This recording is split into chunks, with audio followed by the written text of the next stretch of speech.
மெல்லினம் தமிழ் வலைக்காட்சி நேயர்களுக்கு வணக்கம்.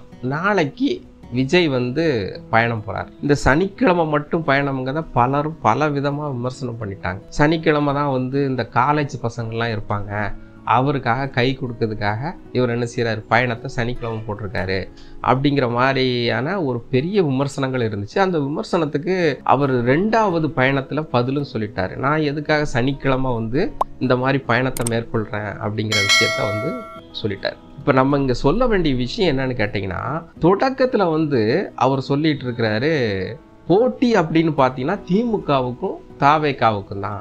அதாவது ரஜினி பாட்சால ஒன்று சொல்லுவார், இங்க பார், ஒன்று என் ஆளு சாகணும், இல்லை உன் ஆளு சாகணும், இல்லை நீ சாகணும், இல்லை நான் சாகணும், அப்பாவே பொதுமக்கள் இல்லை அப்படிங்கிற மாதிரியான ஒரு பஞ்ச் டயலாக்கை அவர் ரொம்ப நாளாக சொல்லிட்டு இருக்காரு. ஒன்று எனக்கும் உனக்கும் தான் போட்டி அப்படின்னு சொல்லிட்டு இதை திமுகவில் உள்ள பெரிய புள்ளிகள் பெருசாகவே எடுத்துக்கல.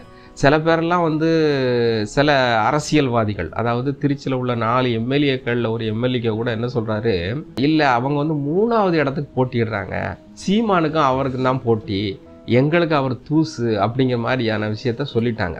ஆனால் அவர் முதல்ல திருச்சியில் காலடி எடுத்த அந்த தேர்தல் சுற்றுப்பயணத்தில் பார்த்தீங்கன்னா திமுக செம அப்செட்.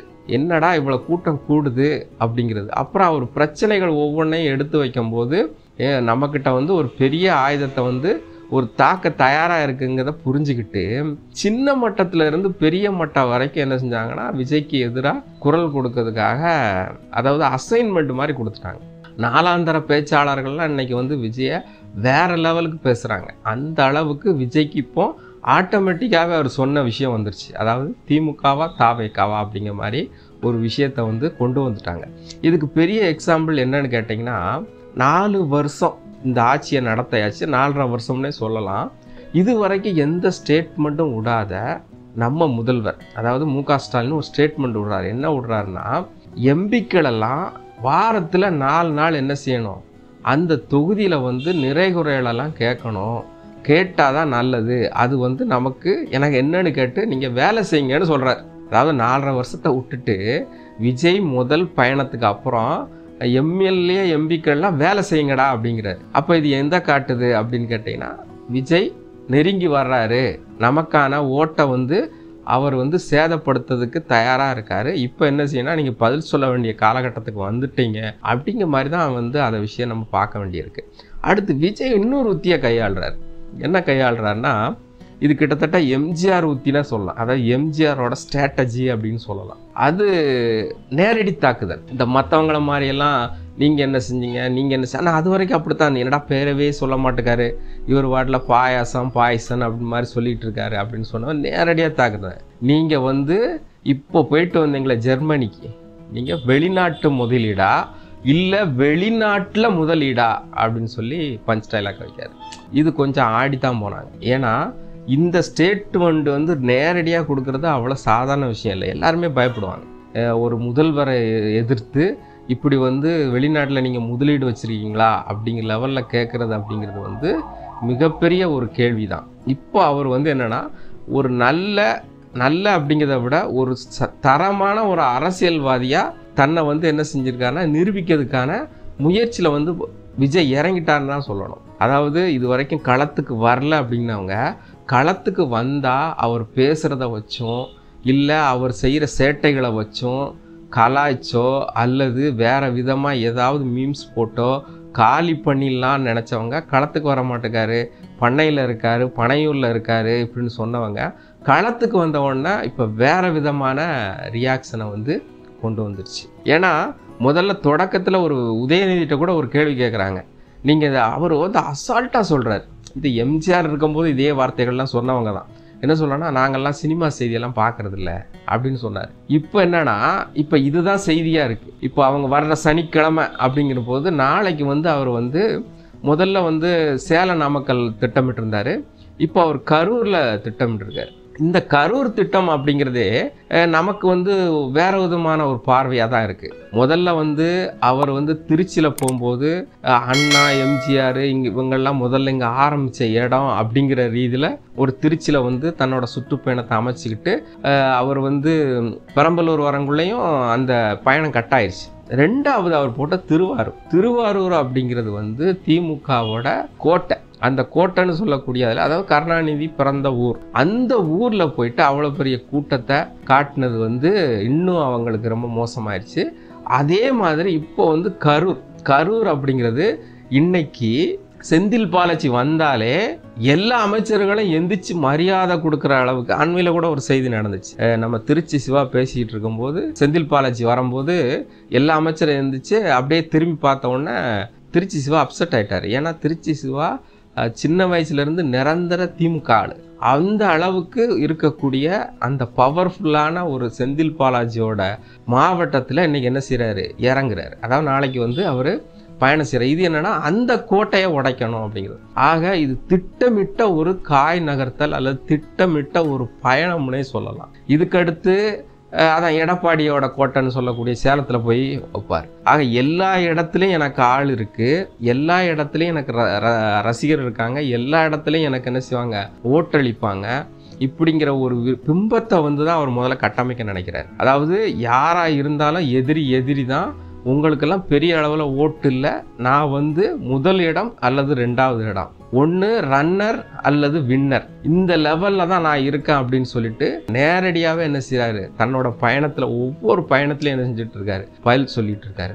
சில விமர்சகர்கள் தான் வந்து அவர் பத்திரிகையாளரை சந்திக்க மாட்டேக்காரு, அவரை சந்திக்க மாட்டேக்காரு, இவரை சந்திக்க மாட்டேக்காரு, அவங்களுக்கு விசில் அடிச்சாங்குஞ்சி தான் இருக்காங்க, அவங்க வந்து அணில் அதில் மேலே ஏறிக்குவாங்க, இதில் மேலே ஏறிக்குவாங்க அப்படிங்கிறது வந்து விமர்சனங்கள் இருந்தாலும் அதையெல்லாம் அவர் என்ன செஞ்சுருக்காரு, அப்புறம் பாட்டில் ஹேண்டில் பண்ணிவிட்டு சனிக்கிழமைக்கு என்ன தேவையோ அதை என்ன செஞ்சுறாரு, கையில் எடுத்துக்கிட்டு போயிட்டுருக்கிறாரு.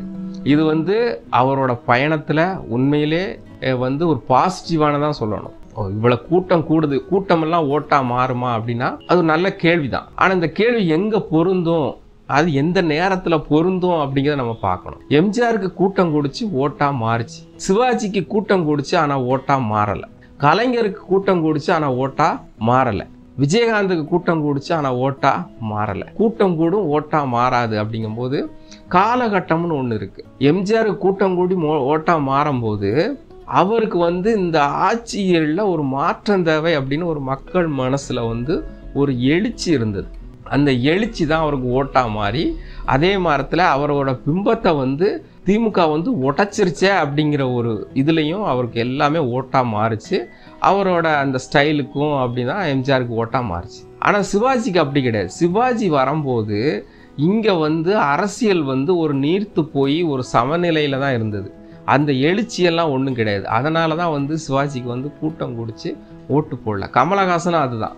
கமலஹாசன் என்ன பேசுகிறாரு, எப்படி பேசுகிறாருன்னு யாருக்குமே தெரியாது, அது மக்களுக்கே தெரியாது. அப்புறம் எப்படி அவருக்கு ஓட்டளிப்பாங்க?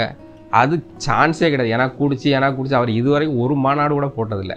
அவர் வேற சொல்கிறார் எனக்கும் தான் கூடிச்சு அப்படிங்கிற. சரத்குமார் அதுக்குள்ள எனக்கும் தான் கூடிச்சு, யாருக்கு கூடிச்சு யாருக்கு கூடலை, நீங்கள்லாம் என்ன மாநாடு போட்டீங்க, உண்மையிலேயே கூடிச்சுன்னா அது விஜயகாந்துக்கு தான். ஆனால் விஜயகாந்துக்கே கூடினாலும் கூட அவர் முதல்ல வந்து 4.5% 5% தான் வாங்கினார். இங்கே விஜயகாந்தையும் விஜயும் கூட நீங்கள் கம்பேர் பண்ண முடியாது. அது டோட்டலாகவே வேறு மாதிரி இருக்குது. நல்லா எடுத்துக்கிட்டிங்கன்னா அவருக்கு ஒரு 40 தொகுதி வந்து விஜயகாந்த் கொடுக்கையில் அவர் தென் மாவட்டத்தில் அவர் வந்து என்ன சில சீட்டே கேட்கல. அவர் கேட்ட சீட்டு எல்லாமே மதுரைக்கு வடக்க தான். அப்போ அவர் புரிஞ்சுக்கணும். இப்போ விஜய்க்கு அப்படி கிடையாது. நீங்கள் நாகர்கோவிலே இன்றைக்கி வந்து பார்த்தீங்கன்னா ஒரு பெரிய அளவில் ஒரு மாசு இருக்குது. இன்றைக்கி அவர் வந்து என்ன சொல்கிறது, கொங்கு நாட்டுக்கு போகிறாரு. எல்லா இடத்துலையுமே ஒரு மாசை திரட்டி வச்சுருக்காரு. நீங்கள் வந்து ஓட்டு போடுவீங்களான்னு கேட்கும்போது கூட 80% பேர் என்ன செஞ்சுருக்காங்க, அவங்களோட துண்டு போட்டிருக்காங்க அப்படின்னு சொல்லி. இன்னும் சிலர் என்னன்னா இந்த மாறு வேஷத்தில் வந்த மாதிரி அந்த துண்டை போட்டுக்கிட்டு 300 ரூபாய்க்கு ஆள் கூட்டி வந்தாங்கிற ஒரு வீடியோவையும் என்ன செஞ்சுட்டு இருக்காங்க. அது வந்து பட்ட வெளிச்சமாயிடுச்சு, அது எங்கள் ஆட்களே இல்லை அப்படின்னு சொல்லி தாவாய்க்காவே சொல்லிட்டாங்க. ஆக எல்லாமே பார்த்தீங்கன்னா எப்படியாச்சும் கலைக்கிறதுக்கான எல்லா ஏற்பாடும் நடக்கு. அது எப்போ நடக்கு அப்படின்னா இவர் களத்தில் இறங்குற வரைக்கும் தான். களத்தில் இறங்கின உடனே எல்லாமே இன்னும் நிறைய அடியை தாங்க வேண்டியிருக்கு. இந்த அடியெல்லாம் தாங்கினா தான் விஜயை அரசியலில் பிழைக்க முடியும். உண்மை அதுதான். ஏன்னா திமுக வந்து எப்பவுமே யாரோட மனசுலையும் தெளிவாக இருக்கக்கூடியது வந்து ஒரு பவர்ஃபுல்லான கட்சி. இந்த கட்சியை வந்து யாரும் உடைக்க கூட முடியாது. ஏன்னா என்னைக்கு வந்து ஸ்ட்ராங்கான பேஸ்மட்டமான அந்த குடும்ப ஆட்சி இருக்கிற வரைக்கும் எந்த ஆட்சினாலும் சரி தான், குடும்ப ஆட்சியை வந்து யாருமே என்ன செய்ய முடியாது, ஒன்றுமே முடியாது. ஏன்னா வாரிசு வாரிசு வாரிசு வாரிசுன்னு வந்துக்கிட்டே இருக்கும். அந்த குடும்ப ஆட்சியை உடைக்கன்னு நினச்ச வைகோவாக இருந்தாலும் சரி, இன்னும் சிலராக இருந்தாலும் அவங்களாலே என்ன செய்ய முடியலை. ஆனால் இவர் குடும்ப ஆட்சியை உடைக்கலாம், இல்லை குடும்ப ஆட்சிக்கு எனக்கு தான் இது, எம்ஜிஆர் எப்படி நிரந்தரமாக உங்களை ஒதுக்கி வச்சாரோ அதே மாதிரி நான் ஆட்சிக்கு வந்து உங்களை நிரந்தரமாக ஒதுக்கி வைப்பேன், இந்த மாநிலம் தான் அவர் போயிட்டுருக்காரு. ஆனால் இதெல்லாம் எந்த அளவுக்கு சாத்தியம் அப்படிங்கிறது முதல் தேர்தல் வரைக்கும் தான் தெரியும். தேர்தலில் வந்து அவருக்கு சரியான ரிசல்ட் மக்கள் தரலனா, வெற்றி தோல்வி கூட முக்கியம் கிடையாதுங்க. குறைஞ்சபட்சம் அவர் என்ன செய்யுது, 17% 20% வாக்கு எடுத்துட்டார்னா அடுத்து உண்மையிலே திமுகவுக்கு உண்மையான எதிரி அப்படின்னு பார்த்தீங்கன்னா தாவேகா தான். அப்படி எடுக்காம விஜயகாந்த் மாதிரி 4, 6, 8ன்னு எடுத்தார்னா இன்னொரு விஜயகாந்த். ஆக இவர் விஜயகாந்தா மாறப்போறாரா, எம்ஜிஆரா மாறப்போறா அப்படிங்கிறத பொறுத்திருந்து உங்களோட நானும் பார்க்க காத்திருக்கேன். அதுவரை உங்களிடமிருந்து விடைபெறுவது மெல்லினம் தமிழ். நன்றி.